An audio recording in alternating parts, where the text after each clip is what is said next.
Merci Clément. Damien Rieu, bonjour. Justement, je voudrais un peu creuser ça, avant de parler des condamnations et tout ça. En fait, effectivement, vous avez été classé à la droite de l'extrême droite par une partie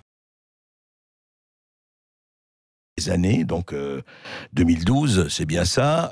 Vous n'y êtes plus, mais vous avez participé à beaucoup d'actions.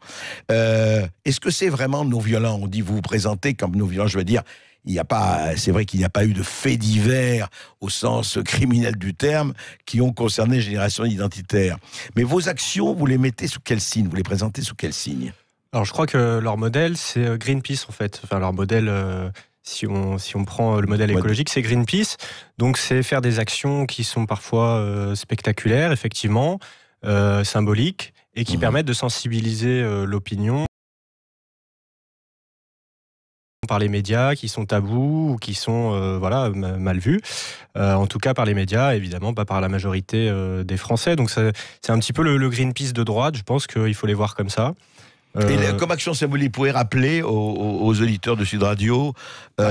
Écoutez, moi j'avais été condamné, là on avait mis une banderole sur une mosquée radicale à Poitiers on réclamait un référendum sur l'immigration et sur la construction de mosquées. Donc il n'y a pas de victimes, il n'y a pas de dégâts, il n'y a rien de spécial, une banderole sur une mosquée. Voilà, on fait passer un message parce qu'on n'a pas accès aux médias pour faire passer nos messages, parce qu'on estime qu'on est légitime, parce que on représente les gens qui veulent aujourd'hui stopper l'immigration. C'est plus de la majorité des Français.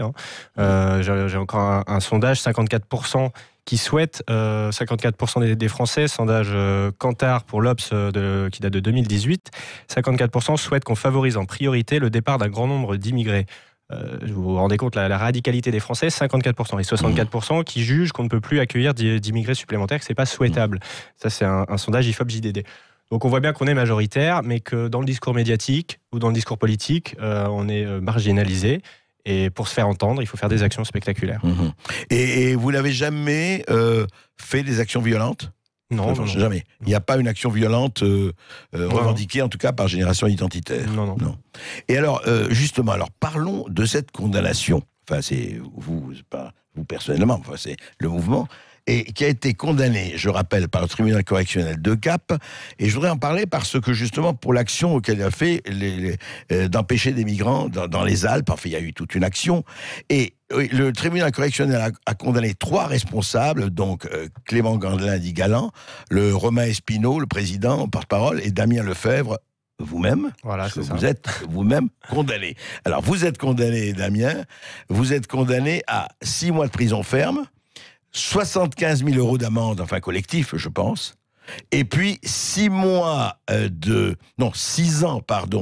d'inéligibilité et 6 ans, c'est ça, d'interdiction de... Je crois que c'est 5, mais effectivement, c'est ça. 5 ans, oui. Interdiction, privation de droits civiques. Privation de droits civiques. Pour les enfants, pour le mariage, enfin, je ne connais pas en détail. Oui. Mais c'est une peine qui est relativement sévère, surtout la privation de droits civiques, c'est très très rare que ça aille aussi loin. Les 75 000 €, c'est le maximum que propose ce délit. Oui. C'est un délit de confusion avec l'exercice d'une fonction publique. C'est pas un délit... Vous avez fait l'action qui devrait être le fait de l'État. C'est ça. Écoutez, en tout cas, symboliquement, oui. Dans les faits, évidemment, non. Mais ce qui nous est reproché, c'est d'avoir... Alors, par exemple, j'ai lu le jugement. Oui, vous avez choisi un hélicoptère de couleur bleue, etc. Mais vous avez refusé l'hélicoptère de couleur rouge. Et j'ai posté une photo sur mon Twitter. On a aussi utilisé un hélicoptère de couleur rouge. On n'a pas choisi le bleu comme ça. Le bleu, déjà, c'était la couleur du mouvement depuis des années. On n'a pas changé de couleur. Mais il n'y avait pas de volonté de passer pour des policiers. Il y avait une volonté de montrer ce qu'il fallait faire, mais il y avait des logos partout. Et voilà ce qu'on nous reproche, de nous être fait passer pour des policiers, alors que c'était très clair, c'était revendiqué. Je veux dire, c'était pas un secret, on n'avait pas caché, on s'était pas déguisé en policier. Donc c'est purement politique. Et d'ailleurs, le procureur de la République de Gap, lui-même, durant l'opération, avait reconnu qu'il n'y avait rien d'illégal, parce qu'il y avait beaucoup de pression de la part de l'extrême gauche pour qu'il y ait des poursuites.